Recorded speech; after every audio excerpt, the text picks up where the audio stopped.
Hey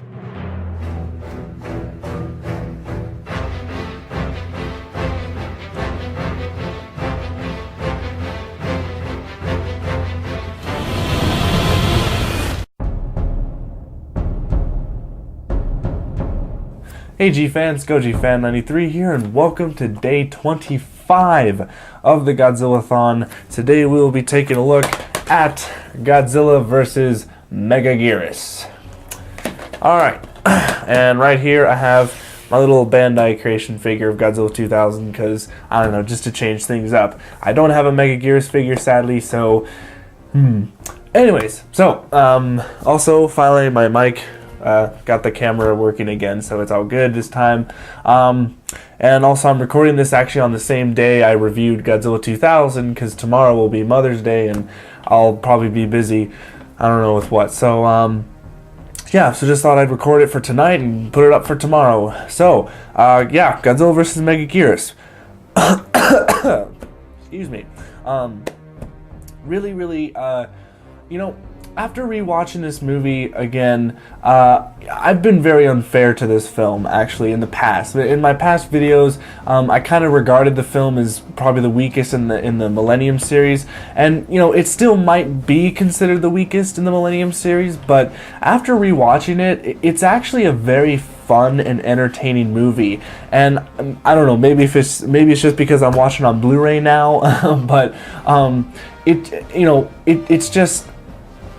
it's good. It actually is really good. I mean, I still really don't care for Megaguirus as the new monster, but I mean, Godzilla looks really good. The special effects are way better compared to Godzilla 2000. It seemed like Toho, you know, remembered that, oh, maybe we should do more practical effects rather than a bunch of CGI stuff everywhere, you know.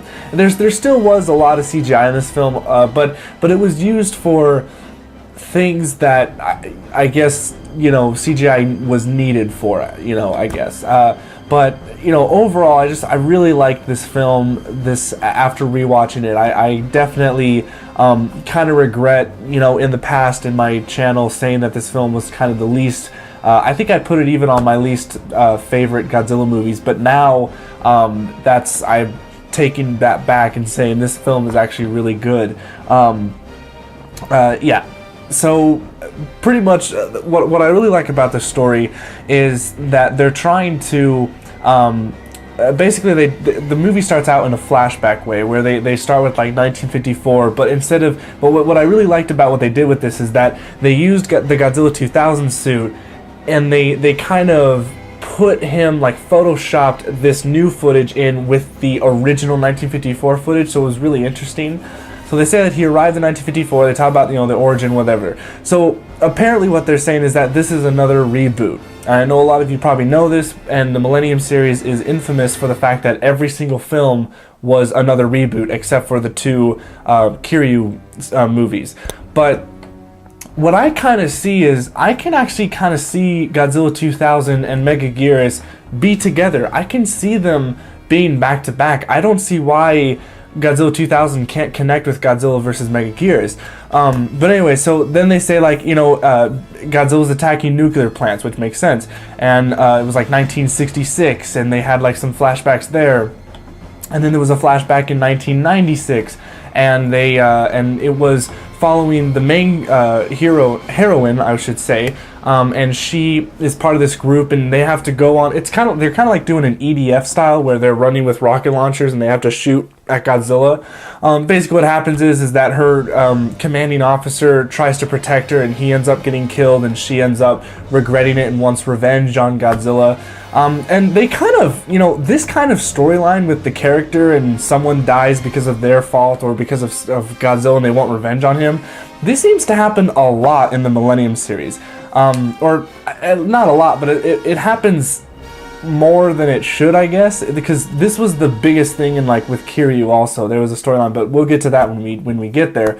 But yeah, and then it goes to present day where, you know, it's like, okay, well, you know, let's try, and this was also in 1996 during that flashback, they said, well, let's try plasma energy. And then they realized, well, what if that brings back Godzilla?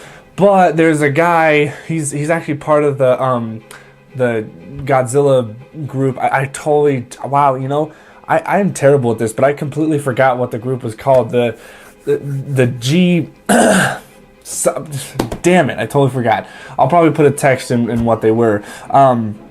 But he's the guy who organized it and put it together, but he's actually kind of a sleazy guy where he's trying to, he kept a little bit of the plasma technology going, and, you know, he turned off the generators, but the technology was still there, just in case, you know, they were going to bring it back, and he said that it would, you know, bring Japan a lot of money and stuff like that. He just wanted to keep his position, but we find that out at the end of the movie. Spoiler alert.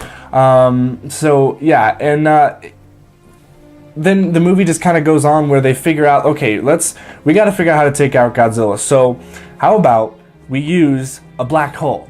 And this is the part of the movie that I think was really interesting, because this is another instance of kind of changing the game with the Godzilla movies. This is another new way to take out Godzilla, and I love it. I love how it's not just another, oh, well, let's just use military weapons and conventional stuff like that. It's like, no, we're gonna use a freaking black hole, and you know, they're gonna shoot it at Godzilla, and he's gonna just disappear forever. And what they do is that they do a first testing, and it goes out, and what happens is that there's the thing was about a bug going in the black hole, or it was a wormhole. That's right. So once the black hole disappeared, a wormhole appeared, and apparently a bug got in there. Okay, so basically Megaguirus happens where all of a sudden, like, this, it starts out as I believe it's a Megaguirus, and what's interesting is that I've learned, actually, I didn't know this when I did my first review, and I had a lot of you guys tell me, but these Megaguirus actually appeared in Rodan. Back in 1950, oh, what was it, man? I don't remember when Rodan's film was, but it was his first film, and Megaguirus were in there.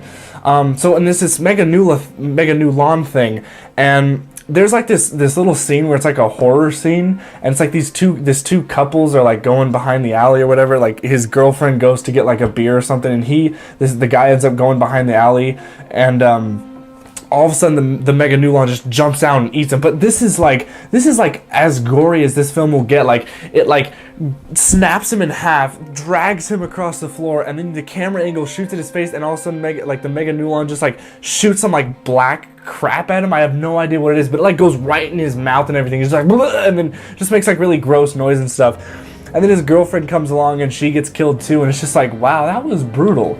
But then it ends up evolving, and then it changes into a Megaguirus, and then there's a bunch of them. There's like a swarm of them. So then what they end up doing is that the Megaguirus decide to go to Godzilla, and they swarm him. And this scene I actually really love. I love how Godzilla had to like use, like, he just had to do so many different things to get these Megaguirus off him. I mean, it was like a swarm that was going on him. They were going on him. They were stabbing him, so that they were taking his energy, or his once again, this is kind of like his enemies get created because of his G cells, or, you know, whatever.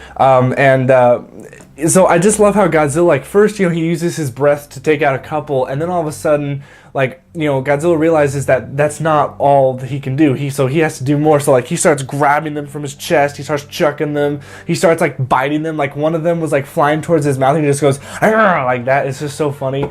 Then there's a shot of his tail. It's, like, going, like, in circles, and, like, Megaguirus are, like, following his tail. I love that part. And he, like, swings his tail, smacks one in the air, smacks him against the rock. He starts to like hit himself against like rocks and whatever to get them off. And then what I love the most is that he actually used his tail to hit the back of him so that he would get some of the Megaguirus that were on the back of him. I loved it.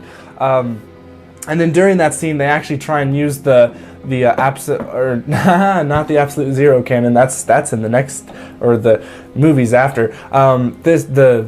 Whatever the hell it's called, the black hole gun, I'm gonna call it that.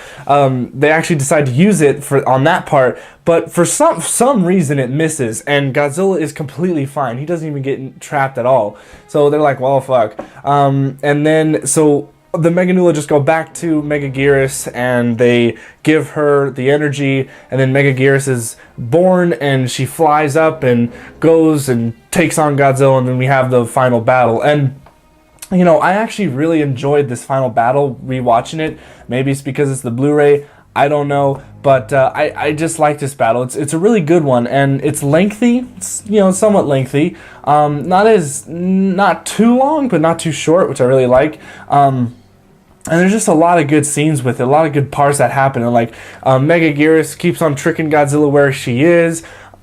There's other parts where she totally like throws Godzilla into this building.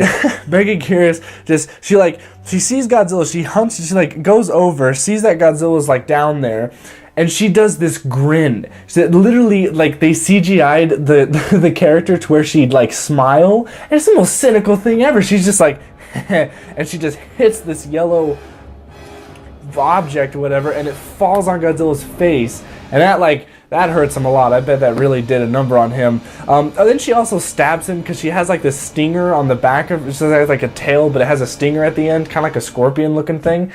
And she totally just stabs Godzilla right in the belly. But what I love is that Godzilla like takes it out, and then he just like puts her in the ground and like sticks her there. I love that. I mean, they do a lot of damage to each other. Like Godzilla then ends up like cutting off one of her claws because I loved it how Megaguirus was flying down and Godzilla just does this, and then what happens is that his spikes went up like here and it cut her, and I loved how Godzilla did that. Like, Godzilla's really smart in this movie, by the way.